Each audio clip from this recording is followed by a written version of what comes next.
Sam Archer runs Kincora near Gundagai in southern New South Wales. Push him up! He's one version of the modern Australian farmer, informed and pragmatic. When the Archers first came here, they brought the standard hardware of Australian rural life, the saw and the axe. Farming land meant clearing it first, and the Archers set about the task with the determination characteristic of the age.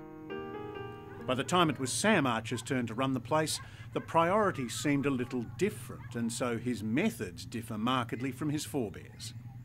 He's put thousands of trees back into the landscape and has plans to put back many more. My grandfather moved here after the First World War in 1922. And so across that side you can see where you've already done some replanting, and you'd do something similar here, would you? Yes, if the price is right, we'd look at planting trees in this landscape here. So what do you currently use it for? Just grazing, but the returns from these are fairly marginal, so we'd be looking for a more cost-effective return.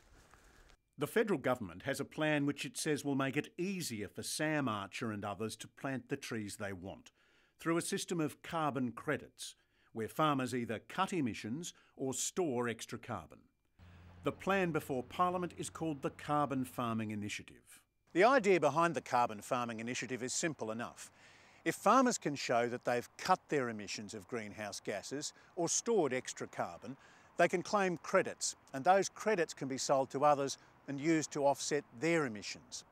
The tricky part for the government is designing a scheme that guarantees that those offsets are genuine. Andrew McIntosh specialises in environmental law at the Australian National University. There's certainly a risk that projects will be created that won't be generating credits or will be given credits where they shouldn't be because there's no environmental integrity. So there are tough conditions farmers will have to meet before they're given credits. If you want to claim credits for cutting emissions, then you have to show that what you've done is additional, that you weren't doing it before or that it's not widely used. And if you're storing carbon, you have to store it permanently, and that means 100 years. An expert committee will make sure the science stacks up. The big task for this Domestic Offsets Integrity Commission is setting the methods and the methodologies that will apply to determining when and how many credits the projects get. They can do that on a project-by-project basis, and really their task is to do it on multiple projects. So for project types, they will set methodologies, and then if projects comply with those methodologies, they'll be entitled to credits. And who'll buy these credits that farmers and others will be entitled to? Well, people like Andrew Grant, for one. He heads CO2 Australia. It plants trees as carbon sinks for companies which want to offset their emissions. Well, it's critical for our business and the voluntary market at large, because what the Carbon Farming Initiative does is it gives credibility, authenticity and rigour to a market that is lacking that at the moment. And a buyer of carbon needs confidence that when they buy a carbon credit, that it's real, it's measurable, it's not double counted, and that it's been signed off by an auditor. So it's got to have those features. Secondarily, the Carbon Farming Initiative enables project proponents to export their carbon into international markets. So it gives us access to better pricing, bigger markets in the world. By planting trees, we've managed to mitigate erosion.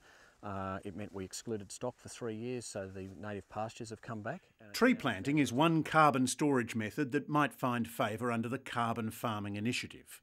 Sam Archer provides a simple example. He'd like to plant more trees on certain parts of his farm. It's our aspiration to do it across most of our hills, because we just see this as sort of integral to being able to work with the landscape to find that balance between production and environmental outcomes as well.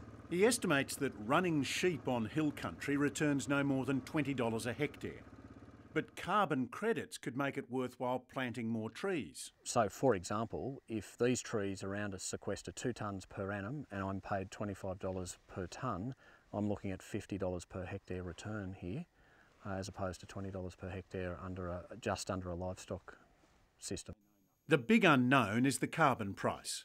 Without a mandatory emissions reduction scheme, the carbon price is probably too low. And at $20 and $30 per tonne, how does that start to look for you? No, it'd need to be significantly more before we'd sit back and contemplate it. Or there would need to be other benefits that would accrue over and above just pure carbon capture. And most farmers will think long and hard before permanently changing the way they use their land. We are locking in land use for the next 100 years, and while sitting here now, we may be able to look out 10 or 20 years and say, okay, well that would be a prudent move. I think it would be, it's challenging to contemplate locking land use in for 100 years.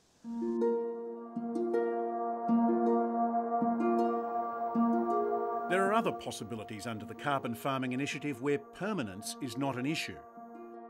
Flaring methane from animal waste will qualify for a carbon credit. Covering effluent ponds is the first step. Ralph Luton is part of the Methane to Markets group funded by government and industry. What we've done in the Methane to Markets program is do a lot of research about what does a load generate as far as gas. What we're seeing here with this project is now what's the practicality of that? If we put a cover over a dam, over a pond like this, that's bubbling with methane, how much can we catch? How much can we convert that into energy such as power or heat? At this Queensland piggery, they're going to replace the LPG they use to run the heating with methane from animal waste they've captured from this effluent pond. We expect that we'll be able to, in the next stage of the project, to offset the LPG usage at this piggery by about 50%.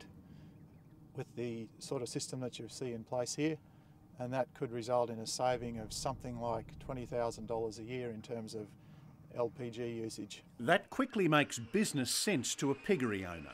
We're spending about $80,000 a year on electricity and LPG, and if we can get back $20,000 to $25,000 from the methane collection, we would view that very favourably.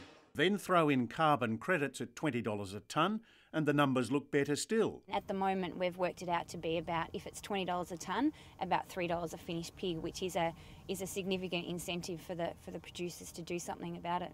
So in a dairy, piggery or any intensive livestock business, the Carbon Farming Initiative could bring multiple benefits. So it's actually a two-step process here.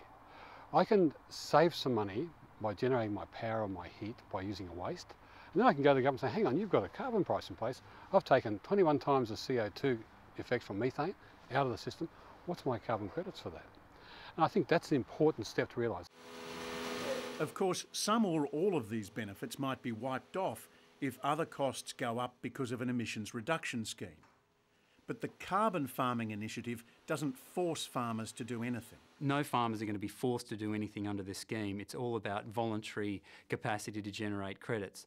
Now, the question mark that arises, and the big one is there going to be enough of an incentive for farmers to change their practice? Certainly before the introduction of a carbon price, I can say with fair confidence that no, the price that's out there for voluntary credits is simply too small to change farming practices. Back in Canberra, Parliament's yet to debate the detail in the Carbon Farming Initiative. The National Farmers Federation is broadly supportive, while also lobbying strongly against a carbon price that would give the plan real effect. Look, our view at the moment is that the Carbon Farming Initiative is a step forward. It's a recognition of the work that's been done prior. It's recognition of the part that agriculture can actually play in the future. And there's going to be a lot of politics played around the whole thing. That's the position that our members have put us, the policy our members have given us at the moment. And there's some variation within our members about what they think should be done or shouldn't be done. We're saying that there are two different issues. The Carbon Farming Initiative legislation is one piece, the carbon tax is a completely separate piece. You can't say that if we introduce a carbon tax, farmers will be saved by the Carbon Farming Initiative, because quite frankly, that's just not right. On the next program, measuring emissions and calculating cuts produces a few surprises. When you look at it across a wider range of feeds and with modern, more up-to-date technology, the emissions level is actually about 30% lower, and we're quite surprised at the magnitude of the difference. I think we've accepted we'll never be measuring on every farm. That's pretty obvious. So it has to be a deeming method, which says here are a range of practices, and it might be a QA system, a quality assurance approach, or a best management practice checklist. That's carbon farming next week on Landline.